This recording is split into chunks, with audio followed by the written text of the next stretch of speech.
So, good morning everyone. Welcome to my new vlog. यहाँ सबैजनालाई स्वागत छ मेरो भ्लगमा. I hope सबैजना सन्चै हुनुहुन्छ होला.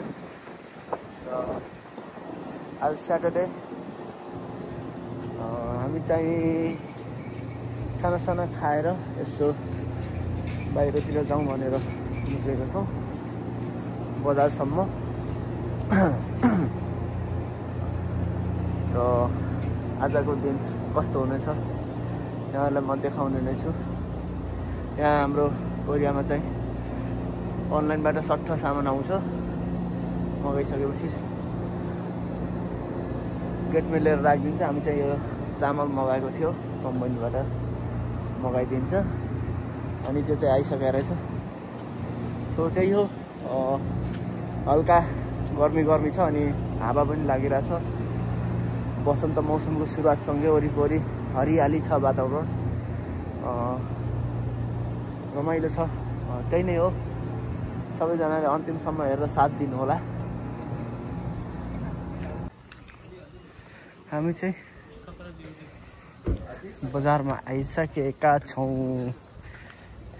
यहाँनिर चाहिँ हाम्रो 5-5 दिनमा बजार लाग्छ. रमाइलो छ. यहाँ यत्रो हाम्रो हजुरआमा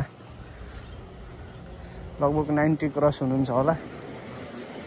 माछा राख्नु भएको छ. यहाँ सी फुडहरू राख्नु भएको छ.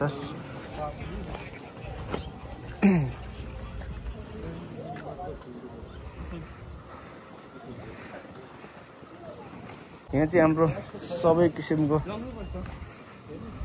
आइटमहरू पाउँछ. लगभग हाम्रो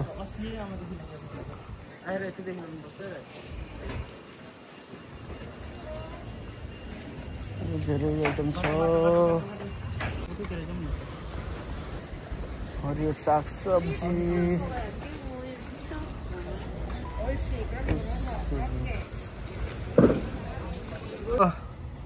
हाम्रो दाइले चाहिँ यहाँ लोटो काटिसक्नु भएको. अब यो साउथ कोरिया आउने मान्छेहरू पक्कै पनि यो धेरैजनाले काट्नुहुन्छ र आशा छ आज साँझ हाम्रो दाइलाई यो टक्क 40 करोड पर्छ अनि हामी सट्ट पार्टी गरेर दाइलाई हामी नेपाल पठाउने छौँ भोलि. यो हाम्रो दाइलाई परोस् भगवान इल्दुङ परोस्. त्यही छ हाम्रो कामना. आज चाहिँ हल्का वेदर अलिअलि डिसमिस छ. पानी पर्ने भन्ने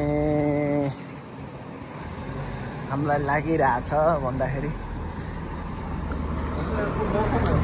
डाँडाकाँडाहरू पुरै झुम्मिया छन्. पानी पर्ने सम्भावना चाहिँ छ तर एकदम सियोनै हो.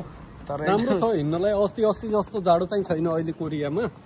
एकदम राम्रो छ हिँड्नलाई. बाहिर भन न अब रुममा चाहिँ बसेर मोबाइल खेलाइराख्नु भन्दा त बाहिर हिँड्दाखेरि चाहिँ अलिकति त्यो भन्छ नि सुतुरेसु पनि के हुने रे घट्छ. अब बाहिर नेचुरली फ्रेस हावा नि खान पायो.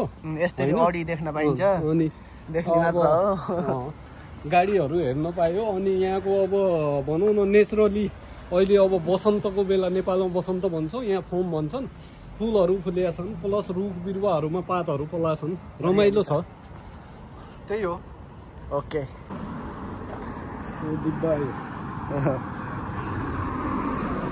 यहाँ चाहिँ टक्क बुटलाई यसरी सपोर्ट दिएर यो राखिरहेको हुन्छ. किन भन्दाखेरि कोरियामा चाहिँ रुखहरू रोप्दा चाहिँ सानो बुट भन्दा पनि अलि ठुलो नै लिएर रोप्ने चलन छ. अनि त्यो रोपिसकेपछि त्यसलाई चाहिँ सपोर्ट लगाएर राख्छ. किन भन्दा हावाहरूले त्यो नढलोस् भनेर सपोर्ट लगाएर राखिरहेको हुन्छ.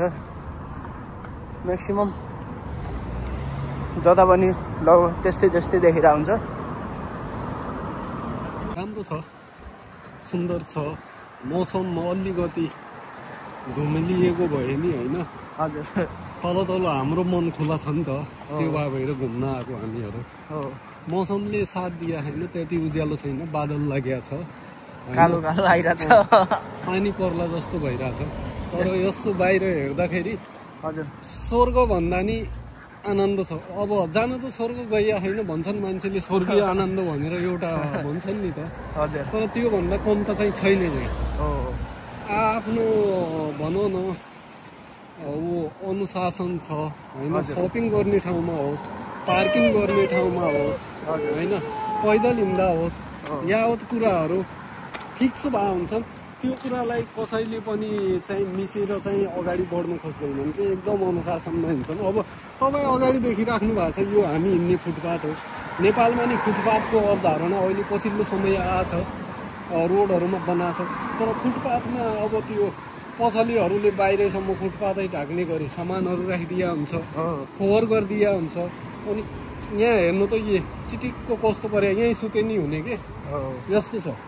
त्यो भएर गर्नुपर्छ भन्ने चाहिँ हो, तर गर्ने चाहिँ कसले भन्ने कुरा आउँछ कि गर्ने चाहिँ हामीले गर्नु पर्यो। स्वयं आफैले चाहिँ जागरुक हुने हो कि। अब दुईवटा कुरा हुन्छ नि, एउटा ट्युसन, एउटा इन्ट्युसन भन्ने हुन्छ। ट्युसन भनेको अरूबाट सिक्नु, जस्तै हामी ट्युसन पढ्नु जान्छौँ स्कुल टाइममा, त्यो हो। इन्ट्युसन भनेको स्वतः स्फूर्त रूपमा आफ्नो भित्री हृदयबाट आउनु, यो गर्नुहुन्न मैले, यो गर्नुपर्छ भन्ने कुराको ज्ञान हुनु। त्यो भएर मान्छेमा इन्ट्युसन हुनु जरुरी छ कि। अब यहाँ फोहोर नफाल भनेर ठाउँ ठाउँमा सूचना टाँस्ने होइन कि, मान्छे आफैले यहाँ फोहोर फाल्दाखेरि, जस्तै कुनै कुरा गर्दाखेरि आफूलाई अलिकति डर जस्तो या जस्तो यहाँ फोहोर फाल्यो भने कसैले देख्यो भने गाली पो गर्छ कि भन्ने लागिसकेपछि किन फाल्ने कि नफाल्ने। त्यसरी नै सफा हुने हो। सानो सानो कुराबाट चाहिँ धेरै ठुलो कुरा हुने हो कि, न कि एकैचोटि ठुलो कुरा धेरै परिवर्तन खोज्ने होइन। कमसेकम सहर बजारमा हिँड्दाखेरि आफै अनुशासित भएर जथाभावी फोहोर नगर्ने, अनि हिँड्दाखेरि ट्राफिक रुलहरूको पालना गर्ने, यी कुराहरू आफैले ख्याल गर्यो भनेपछि अरूलाई भन्नु नि पर्दैन, माइकिङ गर्नु नि पर्दैन, सूचना बोर्डहरू टाँस्नु नि पर्दैन। त्यो संस्कृति चाहिँ यता हामी कोरियामा देखिरहेछौँ। एकदमै धेरै के एप्रिसिएट भन्छन् कि के भन्छ छौँ। हाम्रो देशले कास यस्तो भइदियो हुन्थ्यो भन्ने अनुभव हुन्छ। फेरि कैयौँले सोचिरहेको हुन्छन् आफू चाहिँ विदेश गएको छ, नेपाल यस्तो भयो भन्ने गफ लगाइरहेको हुन्छ। हामीले नि आफ्नो ठाउँबाट गर्ने योगदान गर्छौँ, नगर्ने होइन, तर मान्छेमा चाहिँ अनुशासन भन्ने कुरा हुनुपर्छ भन्ने मेरो चाहिँ भनाइ हो फाइनली।